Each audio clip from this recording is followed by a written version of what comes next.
He's here in Hotfix 23.0.3 or whatever the console equivalent is, because it makes no real big difference. Limbo Prime has arrived everywhere. The first few, let's just call them big noticeable changes. They've replaced the Arbiter of Hexus's sacrifice of Necros Prime Neuroptics with Mirage Prime systems. Cephalon Suda's sacrifice of Necros Prime chassis with Oberon Prime chassis. Steel Meridian's sacrifice of the Necros Prime Neuroptics is now the Zephyr Prime chassis. Actually, no, the other Steel Meridian one is the Galatine Prime blade has been replaced to the Tigris Prime stock. Worth noting because, sadly, all relics for Necros Prime, the Tigris Prime, and sadly again, the Galatine Prime. I mean, these are three really good primes. The Galatine Prime is a really good sword. That is probably the best the shotgun based guns. I don't know why I was about to say that type of weapon based, but the shotgun based, that's probably the best. Wow, I can't believe that actually came out of my mouth, being I much prefer the heck, but that is still a heck of a good primary.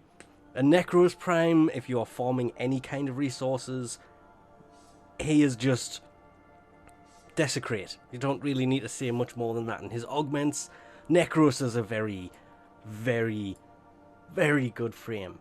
If you have the parts, they will remain. If you have the relics, you get to keep them. There will just be no more relics dropping that contain these parts. And sadly, sacrificing Necros for Limbo Prime, I mean, yeah, okay, he was reworked a while ago. He is way better than he was, but people use him in such a bad way that there's a reason people call him the troll frame. But in here, this is way too close to him because you cannot see that helmet. Hopefully it will actually go up there, because from what I've seen just of this small clip of him, wow, Limbo Prime actually looks really amazing.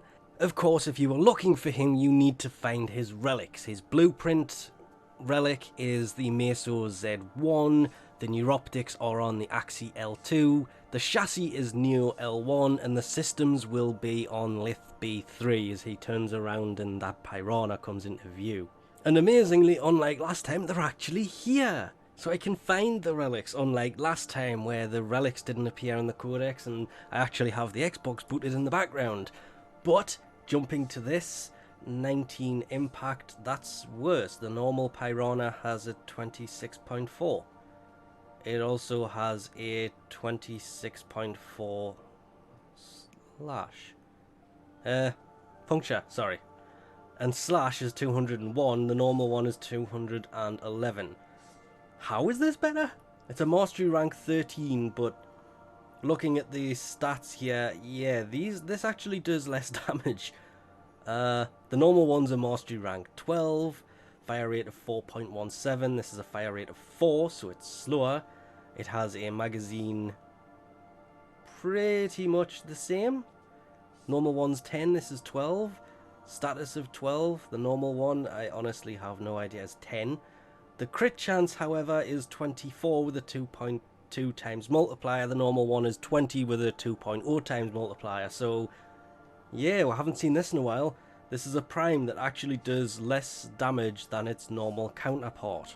If you are looking for this, the receiver is Axi K3, the blueprint is Lith P1, and the prime barrel, or the Pyrana Prime barrel, is the Neo V7.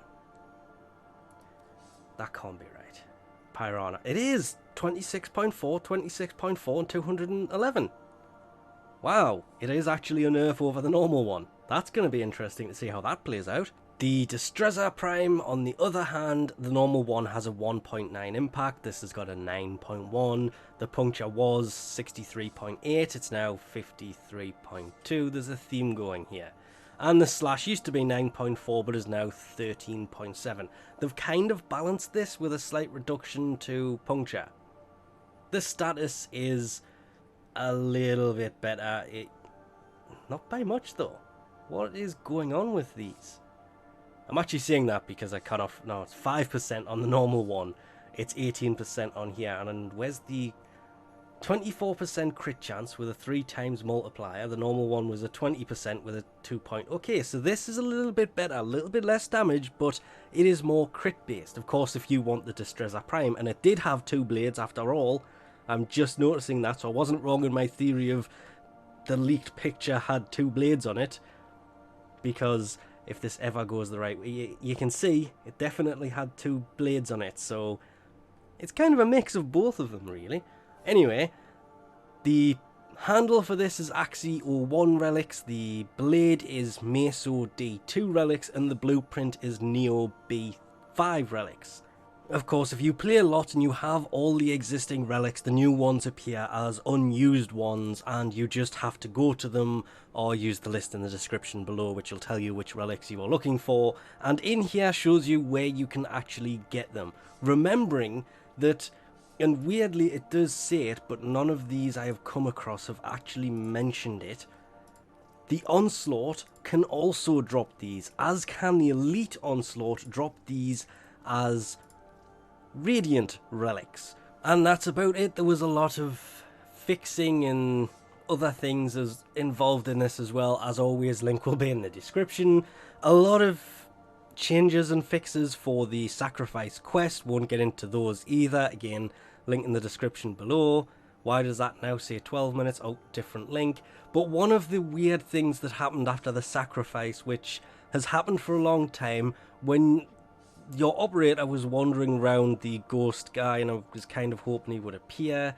He was lingering in the ship after doing the quest. Well, they have fixed that now. He will no longer linger on your ship. If you turn your back, he will go back to disappearing just as he did before, which sucks because I didn't actually get to experience that. Well, I did once. He was up here somewhere. I ran down there as he said, "Hey kiddo," ran back up, and he was gone. Because obviously I completely left the room. Didn't just turn my back, completely gone. But anyway, we'll leave this off here for now. Thanks for watching, and as always, I'll catch yous next time.